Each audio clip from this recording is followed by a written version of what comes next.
I'm gonna redeem myself with this Ducky One 2 Mini and prove to you guys that I'm not crazy. On the last time I mentioned this Ducky One 2 Mini, you guys were flaming me because I was mentioning the HyperX Ducky One 2 Mini, not this Ducky One 2 Mini. I was hating on it, how you would spend $150 on a HyperX branded Ducky One 2 Mini that has very little customization. So I'm here to redeem myself. First off, I need to give a huge shout out to Travis, my buddy Travis, the guy that makes most of the beats for these videos.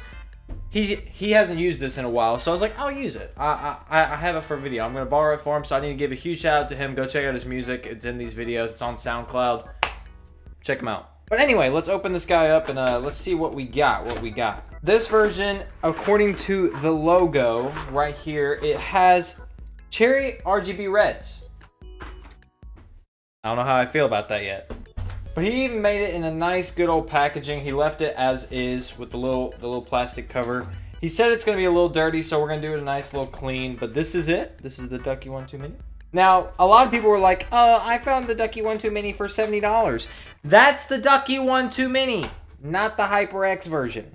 Like, if I were to find this compared to my GK61 here, my custom one, I mean, they're about the same size, pretty much the same build quality. So, I mean, there's nothing wrong with these. But for customization purposes, like this GK61 with hot swap, you're not gonna get that with those two keyboards. But we're gonna do some tests on this guy, see how crazy the Ducky One 2 Mini really is, and does it still live up to the hype today. Now, I can already tell you straight up, this keyboard feels super light. Like I can kind of toss this guy around a little bit, and I mean, it's really nice. It's got these little on-off things. I don't know if you can see that on camera. It's got these.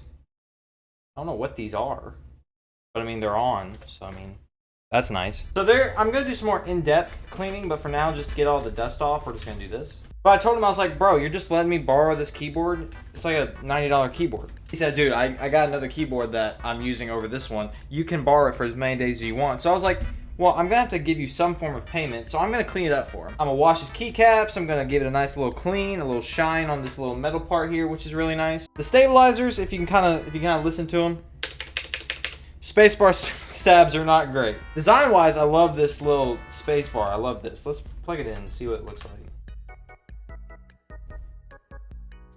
Oh yeah. Yeah, that's nice. I like that. Honestly, for $90, looking at everything, getting these keycaps, let me actually... So they're not great on the shine through for the keycaps. They're kind of thin. There's not much to hate about the Ducky One 2 Mini. I think the reason everybody was hating on me because they thought I was like downing this keyboard. There's nothing wrong with this keyboard at all. Clearly the stabilizers on this thing is god awful. But other than that, this keyboard really doesn't have many downsides. It's slim, it's lightweight. You can put any keycaps on it, so already it's a plus. Now the real question is, what is this thing selling for in today's time?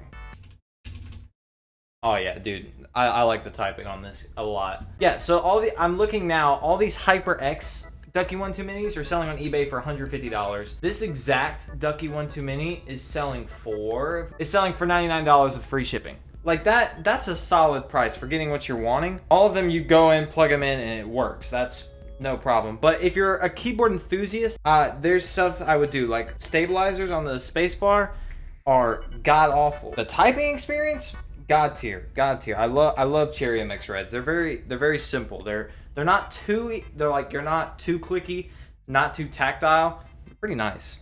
Yeah, I'm a big fan of linear switches. These linear switches, at least. Now, if you're just a guy that wants to go out and buy a mechanical keyboard, this keyboard and all the other keyboards that I've reviewed or mentioned are perfectly fine. But for keyboard enthusiasts that like to do customization and like to do cool videos talking about their own customization to it, I would be okay picking this keyboard. This keyboard, my GK61, my MZ60.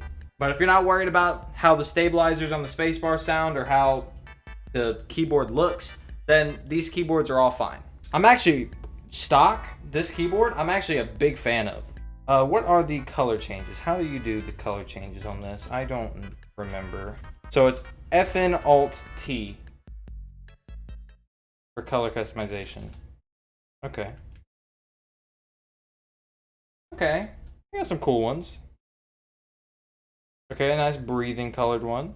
Nice. Okay, so they're not bad. There's a couple of them. Yeah, the only thing I'm not liking right now is the spacebar. The spacebar is absolute trash. I'm gonna lube that for him.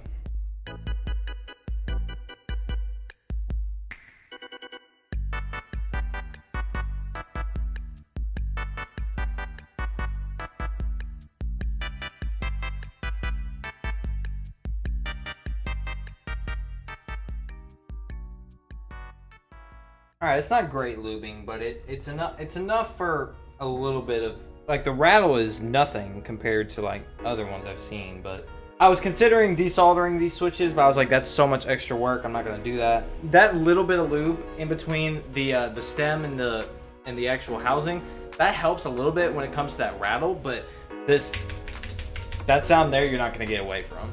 Very solid. Now, let's go clean this thing.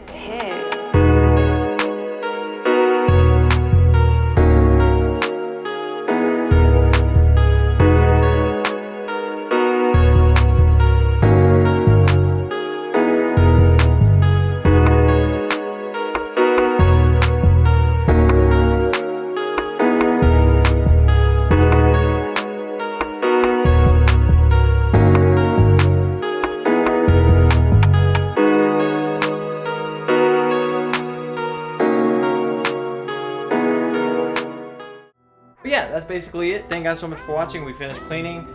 All around solid keyboard. No problem with it. Please stop hating. So thank you guys so much for watching, and I'll see you guys in the next one. Peace!